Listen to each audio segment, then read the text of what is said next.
తాకట్లో ఉన్న బంగారాన్ని విడిపించి ఆ రోజున మార్కెట్ ధర కట్టి మిగిలిన డబ్బును మీకు అందిస్తుంది కొమ్మూరి గోల్డ్.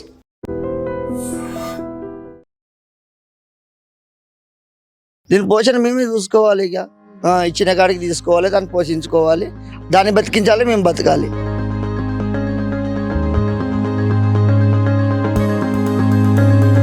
ఒకసారి చూద్దాం. విన్యాసాలు అయితే నాకైతే భలే నచ్చినాయి. ఒక్కసారి ఆ విన్యాసం కూడా ఒకసారి చూద్దాం. వాళ్ళ పిల్లలు చల్లగా ఉండని, వాళ్ళ చదువులు శాస్త్రాలు చల్లగా ఉండని. ఇలా సంక్రాంతి సంబరాలు మంచి మంచి ఆటలాడి మంచి మంచి బుద్ధులు చూపి ఎట్లా మస్తు పెట్టినావు సారాలు అందరికీ వినాశం చేయి వినాశం చేయి. తిరుపతి పోయి గుడికాడికి పోయి కోటొక్క మొక్కలు ఎట్లా మొక్కిరండి వాటి మొక్కలు అందరికీ.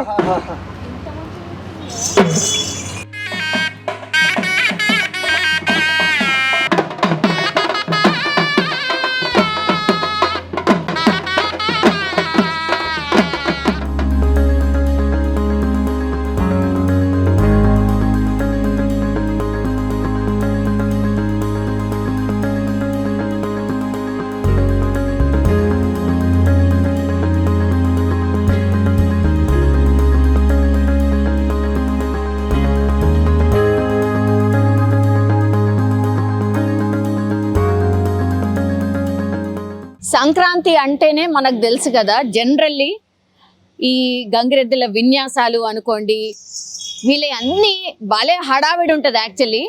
కానీ రాను రాను ఏమైపోయింది అంటే వీళ్ళందరూ నిజం చెప్పాలంటే పల్లెటూర్లలో ఇంటి ముంగటికి వెళ్ళి వాళ్ళు విన్యాసాలు చేసి జనరల్లీ అయితే వాళ్ళ పుట్టగూటి కోసం చేస్తూ ఉంటుండే. కానీ కనుమరుగైపోయి ఇప్పుడు సిటీ దాకా వచ్చేసిండ్రు. సో ఒకసారి మాట్లాడదాం ఎందుకని పల్లెటూర్లను వదిలి ఇక్కడికి వచ్చిండ్రు, అండ్ అట్లాగే విన్యాసాలు కూడా చూడబోతున్నాం మనం. ఒక్కసారి మాట్లాడే ప్రయత్నం చేద్దాం. మీరు ఎక్కడి నుంచి వచ్చారు? మేము మెదక్ డిస్ట్రిక్ట్ నుంచి వచ్చాం మేడం. అచ్చా, ఓకే. మరి మెదక్ ఆన్నే మీకు బాగుంటది కదా, ఎందుకని సిటీకి వచ్చేసి? అక్కడ పల్లెటూర్లలో మామూలుగా దసరాకి దీపావళికి పల్లెటూర్లలో వస్తాము, సంక్రాంతికి ఇట్లా ప్రోగ్రాంలు చేయడానికి సిటీకి వస్తున్నాం మేడం. ఊరేగింపు చేస్తాం ఉత్తప్పుడు ఖాళీ రోజులలో, సంక్రాంతి ముందు రోజులలో.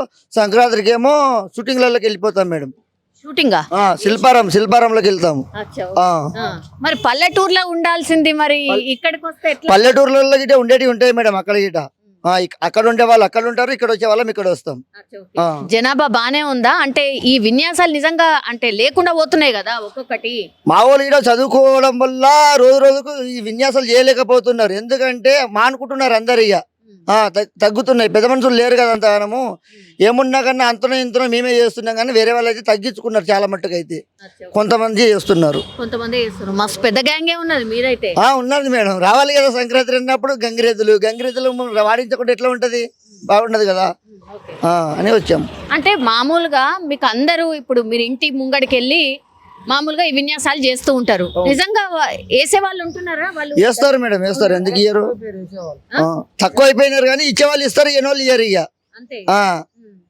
వాళ్ళని కొద్దిసేపు మాట్లాడి వాళ్ళని ఒప్పించే ప్రయత్నం ఏమైనా చేస్తున్నారా? ఎట్లా? కొద్దిసేపు మాట్లాడతాం, ఇస్తానేమో తీసుకుంటాము, లేకుండానేమో వెళ్ళిపోతాం. ఇక వాళ్ళ దగ్గర దాచిపెట్టింది అయితే కాదు కదా మేడం. వాళ్ళ దయ ఉంటేనేమో ఇస్తారు, లేకుంటే లేదు. మరి ఎట్లా దీని పోషణ? ఎట్లా దీని పోషణ మేమే చూసుకోవాలి. ఇక ఇచ్చిన కాడికి తీసుకోవాలి, దాన్ని పోషించుకోవాలి, దాన్ని బతికించాలి, మేము బతకాలి. ఎన్ని ఉన్నాయి మీ దగ్గర? ఇట్లా మా దగ్గర బాగానే ఉన్నాయి మేడం. ఒక 10 దాకా ఉన్నాయి. బానే ట్రైనింగ్ అంతా కూడా మీరే ఇచ్చుడేనా? లేదు, మా గురువు గారు ఇస్తారు మేడం. గురువు ఉన్నారా? అవునా? అవునవును. ఓకే. ఏమేమి నేర్పిస్తారు మామూలుగా? ఎన్ని రోజులు ట్రైన్ అప్ చేస్తారు దీన్ని? దీని ఒక 2-3 సంవత్సరాలు గురువు గారి దగ్గరికి అప్పగిస్తే గురువు గారు దీనికి విద్యా బుద్ధి నేర్పించినాక తర్వాత మాకు అప్పగిస్తారు మేడం. ఇప్పుడు మీరు ఇంత మంది ఉన్నారు కదా, ఏడా ఉండడం ఏంటిది? ఎక్కడ? ఇక్కడ సిటీకి వచ్చినప్పుడు ఎక్కడో దగ్గర ఖాళీ జాగా చూసుకొని, దానికి ఉండడానికి జాగా చూసుకొని మేము అక్కడ ఉంటాం మేడం. ఖాళీ జాగా చూసుకొని అక్కడ ఉంటాం. బాగా చలి అదంతా ఉంటది కదా? ఉంటది మేడం, ఏం చేస్తాం కదా, తప్పదు కదా. ఇక ఇప్పుడు ఎన్ని రోజుల పాటుగా సంక్రాంతి వెళ్ళిన దాకా ఇన్నే ఉంటారా? సంక్రాంతి దాకా ఇక్కడే ఉంటాం మేడం. శిల్పారామంలో కూడా ఇప్పుడు సంక్రాంతి సంబరాలు జరుగుతాయి కదా మామూలుగా. అక్కడికి వచ్చిన వాళ్ళు కూడా బానే విన్యాసాలు చూసి ఏమంటారు? బాగుంది అంటారు మేడం. ఇచ్చిపోతారు, వాళ్ళకి తోచినంత ఇచ్చిపోతారు. మీకున్న ప్రధాన సమస్యలు ఏంటి? అంటే మీకు కూడా గుర్తింపు రావాలి అని అంటే ఏంది మేడం? మీకు గుర్తింపు రావాలి, ఇంకా ఈ విద్యను అట్లనే కొనసాగించాలి. కొనసాగించాలంటే మీలాంటి వాళ్ళు మమ్మల్ని బాగా చూసుకుంటేనే మేము కొనసాగిస్తాం. మీరే మమ్మల్ని ఎంకరేజ్ చేయలేరు అనుకో మేము కొనసాగించలేకపోతాం కదా. ఏంటంటే 10 మంది కూడా ఇంటి ముందుకి వెళ్తే డబ్బులు ఇవ్వట్లేదు. చూస్తున్నారు కానీ ఆటో చూస్తున్నారు, అంత చూస్తున్నారు. దాని గడ్డికి కావాలంటే మాకు కూడా కొంచెం 10-5 ఎక్కిస్తేనే దానికి గడ్డి మేత పెడతాం. దానికి ఇప్పుడు అది కూడా ఇవ్వకుండా చూసిన వాళ్ళు కూడా వెళ్ళిపోతున్నారు ఇవ్వకుండా. గంగిరెద్దులు అరే డైలీ వచ్చేటోళ్ళు లాగా మేము ఎప్పుడు పండగ ఒకటే సంక్రాంతికి ఒకటి వస్తాం. ఇక ఇంటికాడ ఊర్లలో ఇక చచ్చిపోయిన వాళ్ళ దగ్గర దినాల కాడ అక్కడిక్కడ ఆడిపిస్తూ ఉంటాం. మిగతా టైంలో మీరు ఇదేనా? ఇదే సావుల కాడ దినాల కాడ ఆడిపిస్తూ ఉంటాం. ఇక మాకు ఆవులు లేగలు ఇస్తూ ఉంటారు. ఇక ఇక్కడ సిటీలో ఏంటంటే కొంచెం డబ్బులు ఎక్కువ ఇస్తారని వస్తే ఇక్కడ సిటీలో పల్లెటూరుల కన్నా దారుణం అయిపోతుంది. ఇస్తలేరు డబ్బులు, అసలు ఇస్తలేరు. అందుకు సో ఇది మనం విన్యాసాలు చూసి చాలా సంతోషిస్తాం, కానీ ఎన్ని బాధలు ఉన్నాయో తెలుసు కదా. సో ఇట్లా గంగిరెద్దులు ఎప్పుడైనా మీ ఇంటికి వచ్చి కనబడితే మాత్రం దయచేసి వాళ్ళకు కూడా ఎంతో కొంత సాయం చేస్తే కనుమరుగు కాకుండా ఉంటారు వీళ్ళు. ఇదొక్కటి మాత్రం వాళ్ళే కాదు, మనం కూడా గుర్తుంచుకోవాలా. ఆ రిక్వెస్ట్ ని మనం కూడా తీసుకోవాల్సిందే. ఒకసారి చూద్దాం. విన్యాసాలు అయితే నాకైతే భలే నచ్చినాయి. ఒకసారి ఆ విన్యాసం కూడా ఒకసారి చూద్దాం. ఇలా సారాల కొడుకులు చల్ల ఉండనా, సార్ గారు డ్యూటీ చల్ల ఉండను అంటున్నావా, వాళ్ళ పిల్లలు చల్ల ఉండని, వాళ్ళ చదువులు శాస్త్రాలు చల్ల ఉండని, వాళ్ళ ఉద్యోగాలు చల్ల ఉండని అంటున్నావా, మంచి మంచి ఆటలు ఆడుతున్నావా, ఇవన్నీ ఆర్తి పెడుతున్నావా, దీవిస్తున్నావా రాముడు. ఇలా సంక్రాంతి సంబరాలు మంచి మంచి ఆటలాడి మంచి మంచి బుద్ధులు చూపి ఏ చేతోటి రాముడు ఇవ్వాలి నీకు దానం ఇచ్చేది రైట్ హ్యాండ్ చూపి నీ గడ్డికి పిండికి ఆ చేత దానం చేయంగా సారోళ్ళ కొడుకులు చూసి, సారోళ్ళ డ్యూటీ చూసి, సారి గారి బలయాలు చూసి, వాళ్ళ ఉద్యోగాలు చూసి, వాళ్ళ డ్యూటీలు చూసి, వాళ్ళ చదువులు శాస్త్రాలు చూసి, వాళ్ళ ఇంటి మీద ఎవడైతే తెడతాడో మా కాలు కింద మాకు తీర్చాలి. ఎట్లా మస్తు పెట్టినావు సారోళ్ళు అందరికీ వినాశం చేయి, వినాశం చేయి. తిరుపతి పోయి గుడికాడికి పోయి కోటొక్క మొక్కలు ఎట్లా మొక్కిరండి అట్లా మొక్కాలి అందరికీ. ఇలా ఏనాడో తింటున్నావు గడ్డి మరి. సార్ గారి పేరు మీకు వెళ్ళి అడగసాలి ఆపుకుడరా. పాలలోకి వచ్చేది బతుకమ్మ పండుగ, పెద్దలకు వచ్చేది పెత్తరమాస పండుగ. బతుకమ్మ పండుగ నాడు అమ్మవారి కొడుకులు, అమ్మవారి పిల్లలు లంక తోలలాగా చేతులు చేసుకొని, కమల పాకులు లాగా నాలుకలు చేసుకొని, మా ఆడరా పొట్టెమ్మలు పెట్టుకొని బతుకమ్మ ఎట్లా ఆడిరో మా రాములు అట్లా ఆడాలరా. ఏ రాముడు బతుకమ్మ ఆడరా బాబు.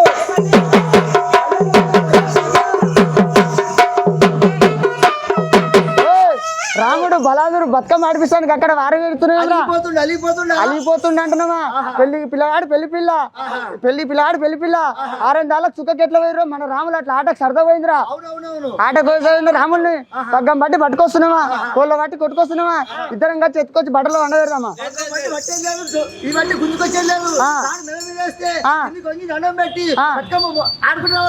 తప్పిపోతుందేమో మరి అంత పరీక్షనేనా. బజా బజా బజా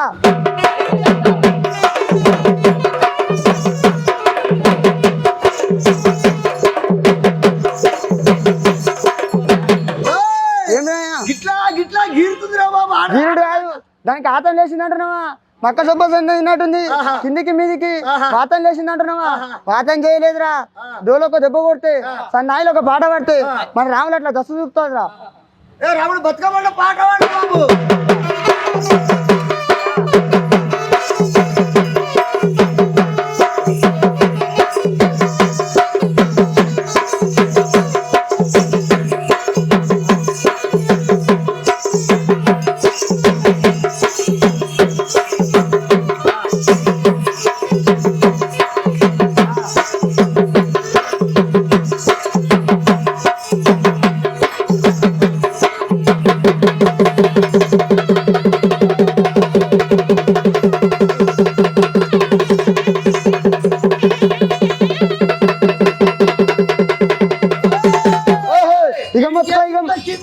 కింది కాలు కింద పడింది, మీ కాలు 3 పెడుతుంది, 33, 66 రోగాలు గుండె అమ్మగారు నువ్వు చెరలు కూడా ఓడిపోయింది బాబు. చచ్చిపోలేదురా, ఇలా కడుపులు నొప్పి లేదు, కాల తీపులు లేదు, బొడెల కుట్టు లేదు, దండర వాయి లేదు.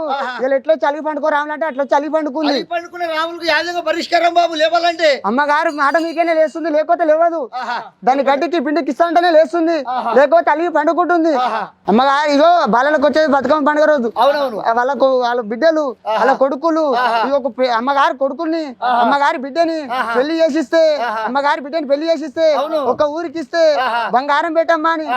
బతుకమ్మ పండుగకి వచ్చి బతుకమ్మ యా విధంగా ఆడి బంగారం పెట్టమ్మా, నాకు 20 లక్షలు కట్టం పెట్టమ్మా, కారు అని ఆ విధంగా అలిగి కూర్చుంటుందో రాముడి ఆ విధంగా అలిగి చెప్పదెబ్బి కొడితే ఎట్లా అలిగి పండుకుంటో మన రాములు అట్లా అలిగి పండుకోమంటున్నావా? మన మేడం గారు ఒక తల్లి అయ్యి, ఆ రోజు ఒక తండ్రి అయ్యి ఎట్లా అలిగి పండుకో రావాలంటే అట్లా అలిగి పండుకోవాలరా. అలిగి పండుకోవాలంటే అనుకోరా బాబు.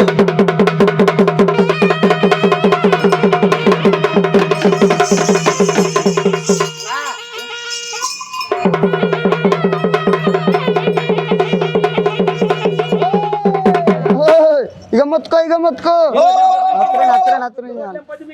ఆడదాకా పోయిందా పోలేదా? కింది కాలు కింద కొట్టింది, మీది కాలు మీద కొట్టింది.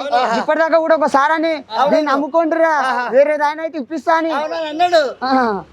ఈ జానరావు మనకు ఆయకాలు జానరావు వాళ్ళని ఒకళ్ళు దైతే మంచిగా ఉంటుంది. ఇక దిగ్గులు లేచి మేడం గారి దగ్గరికి పోయి దీవెన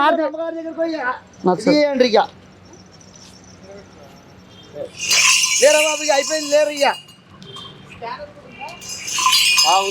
ఇంకొకరు ఆయకండి అయితేనేమో దయపోతుంది.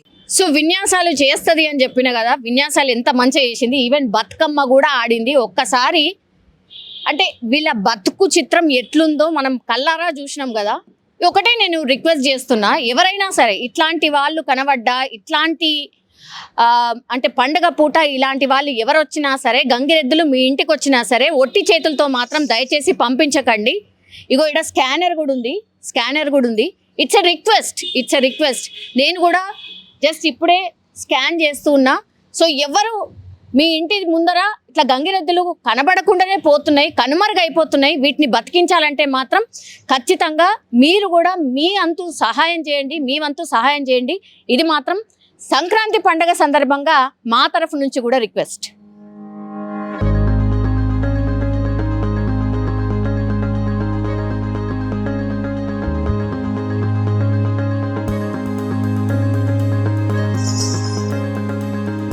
నేను కూడా నా వంతు సహాయం అయితే చేసిన. అందరికీ కూడా సంక్రాంతి శుభాకాంక్షలు. మాలాంటి వాళ్ళకి ఇట్లాంటి సహాయం చేయండి. ఎంతనో కొంత స్కానర్ కూడా పెట్టుకున్నాము. అందరూ ఎంతమంది అంటే ఇప్పుడు అందరూ క్యాష్ లేవంటున్నారు.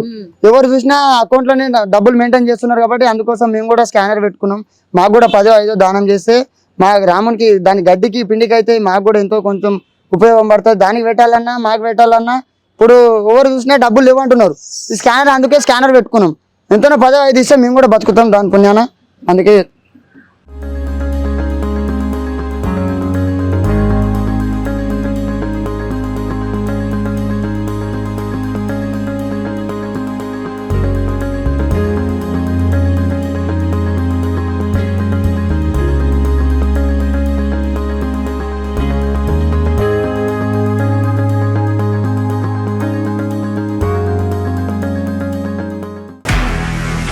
నిజంగా ప్రస్తుతం ఉన్నటువంటి సమాజం దేనికి ప్రయారిటీ ఇస్తుంది? ఆర్థిక సంబంధాల చుట్టూ మాత్రమే తిరుగుతుంది. మళ్ళీ ఎన్నికలంగానే చాలా విరక్తి కలుగుతాం.